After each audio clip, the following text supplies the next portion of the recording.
Thank you for coming to FanX 2025, and please welcome to the stage Anson Williams, Don Mills.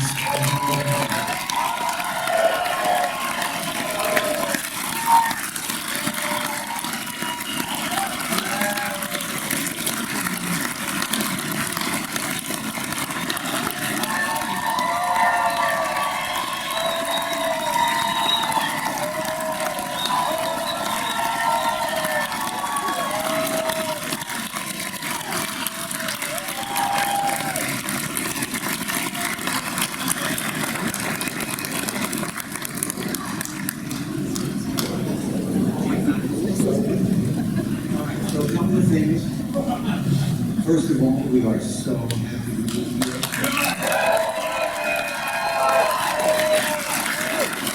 We're taking business first, so give me a second.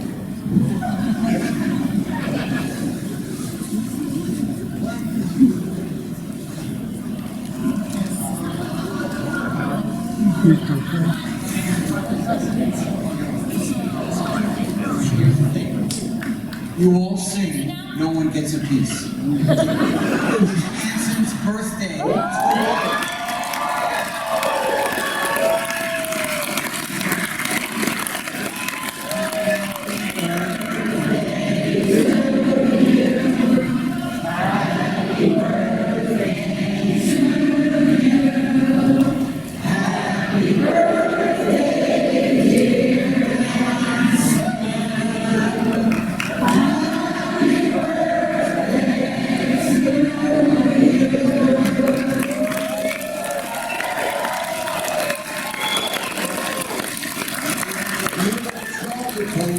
Just imagine what it tastes like. So what is your wife's name? Teresa. Stand up, Teresa. Happy birthday. It's Teresa's birthday. What is your name? What is it? Janice? It's Janice's birthday. And it's somebody else's. Whose? Yours? Stand up, sir. What is your name? Greg's birthday! Wow, this is a momentous day. Okay, so, Donnie Most is here.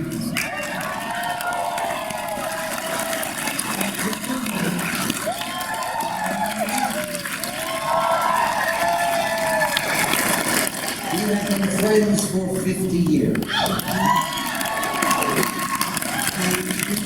We are like family. So we thought, instead of just rambling, it would be fun if you told us what is it you would like to hear.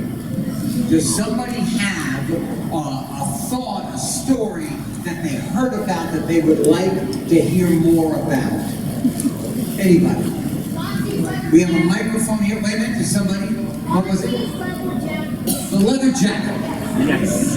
I was not allowed to wear leather in the beginning because ABC thought I would be associated with crime. So I wore cloth. And let me just say, it's very hard to be cool in cloth. Then Gary Marshall went to ABC and said, you know, he could be hurt if he's riding a motorcycle, he's wearing cloth. And they said, okay, when he is in a scene with his bike, he can wear leather. There were no cell phones at that time. Gary went down to the lobby of ABC, went into a payphone, called the writers' room, said never write another scene without his bike.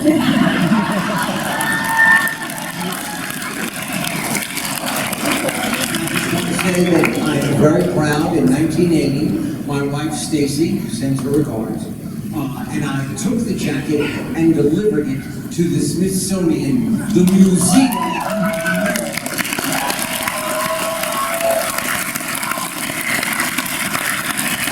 A nice museum here in America. Anybody else? Yes. Anson Williams used to sing to my wife. She likes Lamar Norris. Thank you.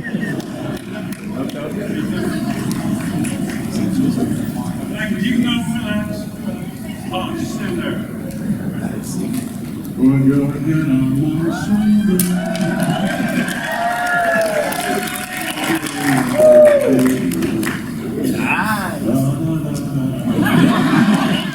I wish I didn't remember the words.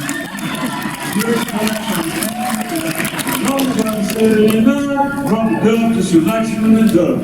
Hey, that was all right.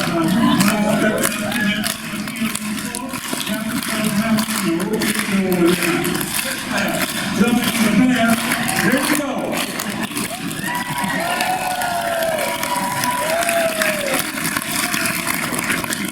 The young lady came up to the microphone to ask a question. Yes? Yeah, usually they have a cue instead of random. I'm just, FYI. You go right ahead. Okay. So I was getting ready to cosplay. I'm trying to do like half greaser and half girl, right? Like, because I'm female, obviously. Whatever it is you're trying to do, you look great. Thank you. So anything. So I was Googling and I was going to do, I was going to do a deck of cards because I don't smoke, but like cigarettes in my sleeve. And I read on Google that you never did cigarettes because you wanted to be a good, a good route to the youth. I'll tell you So exactly. I'd like to hear that story. All right. So everybody that ever played a character like the Fonz had, cigarettes in their sleeve, a comb in their back pocket, and the first thing that I read when on the first day of shooting was go to the mirror and comb your hair. And I went to the director and I said, look, I want to be original. I cannot wear cigarettes in my shirt, and I would rather not comb my hair. I'll do anything. He said, they wrote, go to the mirror and comb your hair. So I went to the mirror and I went, okay, and I looked in the mirror and I pulled out my comb and I went, hey, look at that, I don't have to, it's perfect.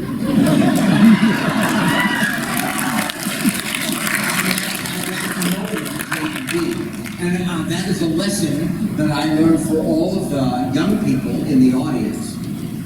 Your imagination is powerful, and your imagination is important.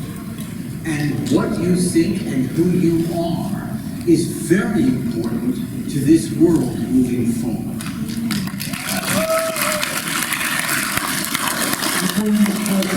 I'd like to introduce a very special guy in our audience. Giuseppe Ganelli.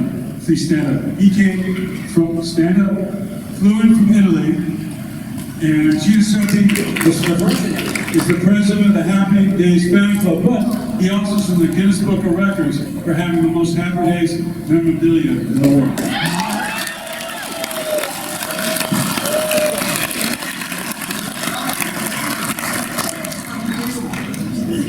Everybody loves Happy Days. Yes, ma'am. Push yourself right up to the microphone. I'm sorry, I didn't want to have to get like that. I am just kind of curious on how it was with you as the cast to be there when Robin Williams got his. Gosh, we all have stories about that. What I know is, and my memory is a little different than Anson's on one aspect, because I knew that they were having a lot of trouble casting this role. When we read the script around the table on Monday, we thought this was like the worst script we had seen. I mean, it was a pretty bad script. Yeah, we didn't believe it, and we were pretty curious as to what was going to happen. And they had a hard time, the producers, casting. I think they wanted Dick Shawn, and he turned it down, and other people were turning it down. Then finally they said, they cast someone. This is the part I don't remember. You said that they cast somebody, and then he quit on Wednesday. It's in the Happy Days book. It's great. I don't believe that, Chuck. I feel like that, Chuck. So, all right, so the guy realized he was going to make a fool of himself in his part, the way it was written, the way it was. So he quit on Wednesday. We were shooting on Friday. So what are they going to do? So turns out that Gary Marshall's sister, Ronnie, and I think I'm knowing her, how they said, we saw this guy at the comedy store on Sunset Strip, and he'd be perfect.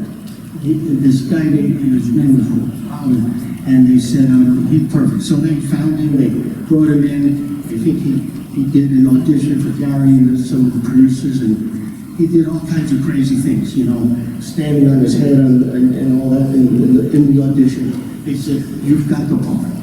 So what I remember then after that, because we didn't know, I didn't know that at the time. So Thursday is when we start shooting, we have cameras.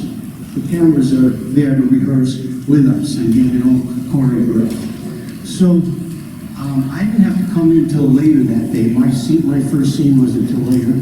So I get in a little later and I walk through the sound stage, the door, and immediately there's this electricity I feel. And I'm serious, I felt this electricity walking into the room. And people are coming up to me going, where do you see this guy? Where do you see this? It's unbelievable. So, really? So I walk out to the bleachers and I see Jerry Paris, our director. He's having the time of his life with Robin, because Jerry was a guy who loved to improvise and come up with things. And he and Robin were like two of a kind. And then I start watching the rehearsal and you know, jaws dropping. Because Robin, turns out, you know, how brilliant he is, but he had done in his act, I think that's this alien character, and he did a lot of noises and all that kind of stuff. So he was bringing all that to the table, and then 10 million other things I thought of on the spot. And we were just all freaking amazed. And then we do the show. It turned out to be a great episode instead of one of the worst. And then 3 days later, after the weekend, we come back, and it's Monday or Tuesday, we find out, oh yeah. So you know what happened? Robin's got his own show. And you can see all the network guys came, they heard about him, came on the Friday night and shot it, and then by Monday, you got his own show. I'll tell you something. I had scenes with this man. We were late into the rehearsal process, as Donnie said. And all I knew was, as soon as he opened his mouth, stay out of his way.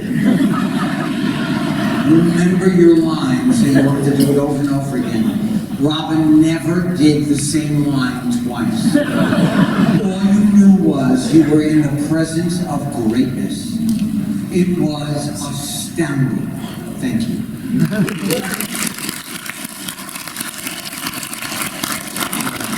Ladies and gentlemen, it's great to see you again. Thank you. I've actually seen panels of both of you, well, all three of you announced you previously about Gary Marshall, creator, but this is really to you, Henry, and you're awesome. Thank you. Wait, did you all hear that? He said, I was awesome.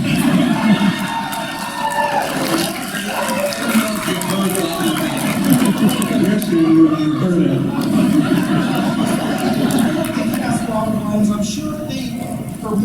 I'm sure you were informed that the idea is that Franz loses to Mork. What did you think about that, given the You know what, I have to say, we did 20, at our time, we did 26 to 28 episodes a year. You really didn't question it, unless you had trouble with a scene, and you spoke to the writers and said, I don't know how to make this scene work. Jerry Paris was a major help, and we had writers who would overnight write a completely different scene that solved the problem. But we never questioned whether we win, we lose. We just had a really good time making the show as funny as it could be.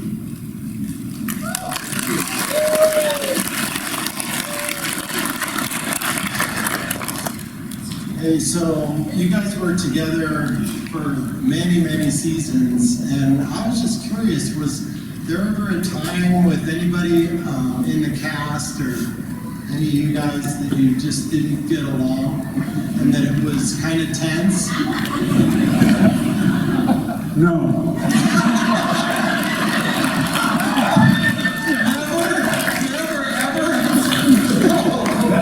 Honestly, well, there's a lot of good. First of all, Mr. Winkler here. He was like, he could have gone anywhere, biggest star in the world, and always caught, always a friend, always there, always, the show was the greater good of the cast. I think what really helped too was Gary and the baseball team. Gary Marshall, I think had a huge part. Remember, he set us down, the time he says, you guys are going to be famous. You don't deserve it.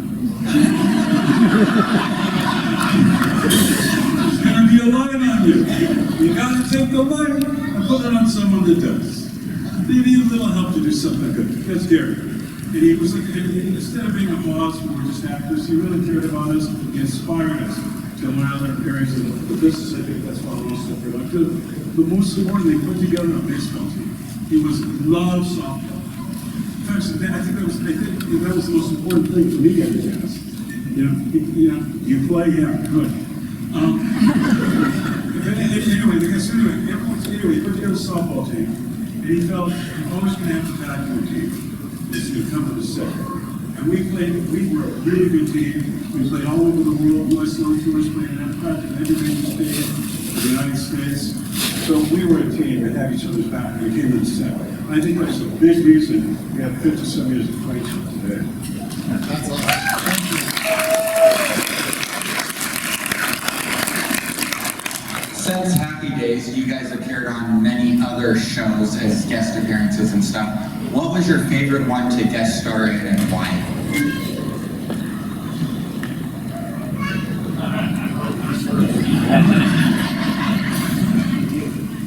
Anson not only guest starred on other shows, you also directed hundreds of episodes on television. Well, that's like, I saw my acting ability, so I went behind the scenes. One guest spot on Love Boat was over. No, I was always interested in really kind of writing, getting behind the scenes. That's why Gary inspired us to really use the Paramount Law as a college. So when we were not shooting Happy Days, we could watch other directors, we could shout out the directors. Polanski was there, and then Chinatown, all these big directors. So it really was like a film school. So afterwards, I worked hard to get behind the camera, and that's pretty much what I did. Directing shows like Winkler, Deep Space Nine, just because it is the truth, Anson's wife, who is sitting over there, that beautiful blonde woman, she wrote a play. And then Anson said, oh, I think this is a great play. And so then he directed the play. And now it's going to Broadway.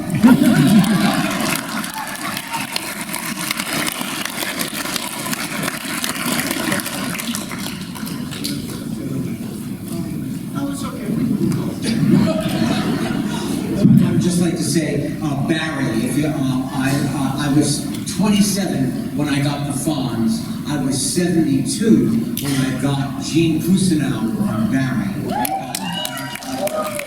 And it was like a gift in my life. Unbelievable. Sir. Yeah, hey, thanks to all three of you for some great memories.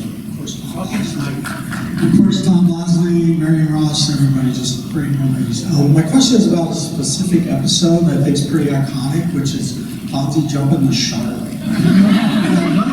How much of that was real? I'll tell you exactly. My father was a very, very short German, about this tall. You can't see over there, I'm not kidding, not much tall. He said to me about 100 times, tell Gary Marshall you water ski. I said, Dad, I'm not going to tell him I water. Tell Gary Marshall you water ski. I finally said, Gary, my father wants you to know I water ski. The next thing I know, I'm water skiing. I did all the water skiing except for the jump. They wouldn't let me do the stunts because if anything happened, there were no understudies. So now I let go of the rope. I come up on the sand. I step out of the skis, and they freeze frame on my smile. Half that smile is Henry going, oh my God, you did it. The other half of the smile is, hey, look at that, you did it.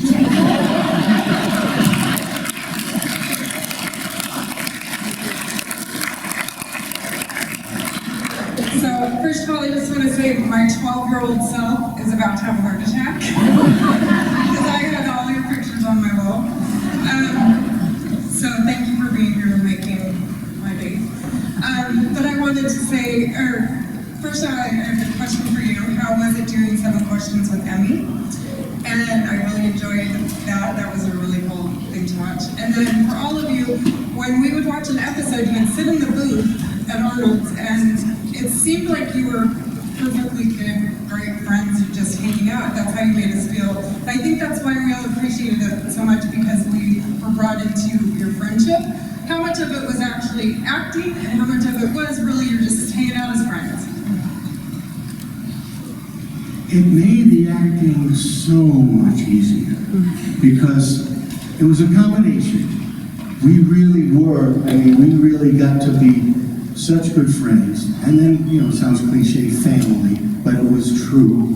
We all had great respect for each other on a professional level and started to develop wonderful relationships on a personal level.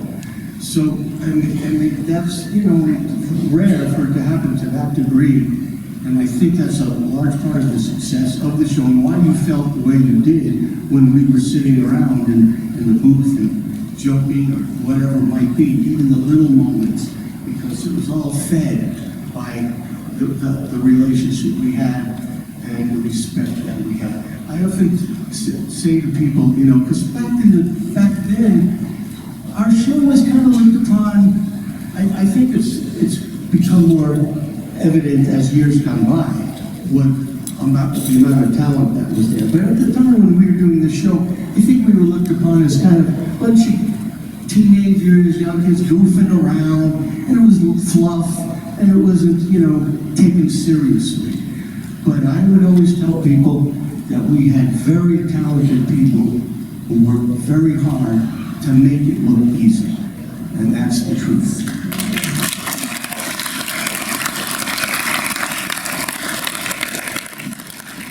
I've got 2 questions. The one is kind of tongue-in-cheek. I wonder if there's any backstory behind what happened to Richie's older brother. Yeah. Well, when you start the series, you don't know if everything's going to work. So they had Chuck, number 1, and for some reason it was kind of hard. It wasn't working for some reason because things were changing, his relationships were changing, and then I said, well, maybe we cast him off. They hired another Chuck, and that didn't work. So Gary said, look, we're going to send him off, and he just won't come back, and no one cares. It's his brother. Don't worry. No one noticed. 2 decades later. The other one, if I get 2 questions in. At the start of most of the scenes, especially at the very beginning of each episode, the crowd would go wild because you're in front of a live audience like that. Did it ever rattle you and make you lose your spot or your line or anything? No, I'll tell you that the important part of being a professional is timing. And you hear the audience, you are aware of it, but you're not taking it personally. You're waiting for the crest of the screen to die down so that you can go on. Otherwise, they won't hear the joke and you'll have to do it again. So you have to be in tune with the noise in order to be professional. That really is the truth. You did a great job. Thanks. Thank you. Just want to say we have time for just a few more questions. We thought, just to let you know, if you wanted to, and you wanted to take a picture with the 3 of us, without having to wait in the booth, we would wait here for a little while, and you could meet this incredibly short woman. And we would do a picture, all 3 of us together, if you so chose. Yes, sir? I want to thank all 3 of you because in the 70s, the 80s, 70s. Talking about myself. I'm sorry. want to thank all three of you. In the 70s and the 80s, I was a kid and a teenager. And because of what you guys did on Happy Days, when I would go to dances as a youth, we would have 50s things. Yeah. And so I went with my white t-shirts and my blue jeans and my rolled up legs. Thank you for allowing me to live a part of the 50s in my life.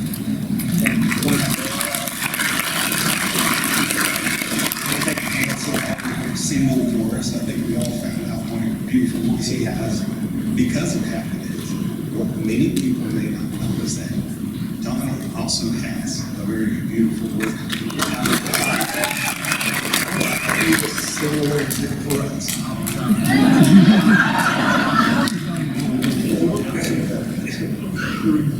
Really, you want us to do this?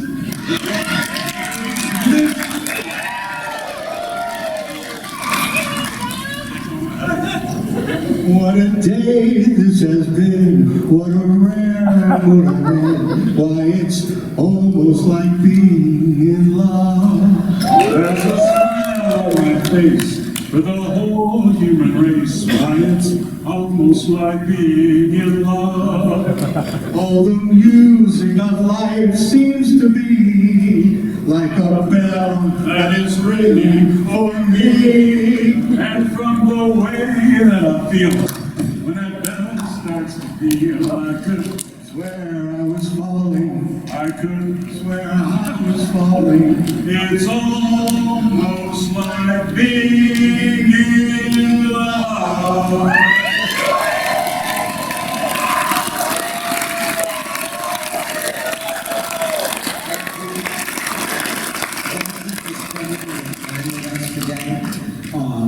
We will see you, we'll be here tomorrow and the next day at our booth.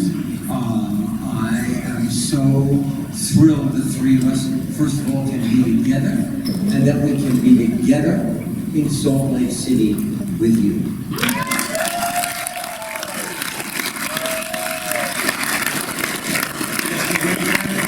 Could you give us a Well, can we just say so? You know where A came from? It reduced the sound. You know, I had too many words. So I can say, hey, look at that, I like your shirt. Hey, she's beautiful. Hey, don't mess with me.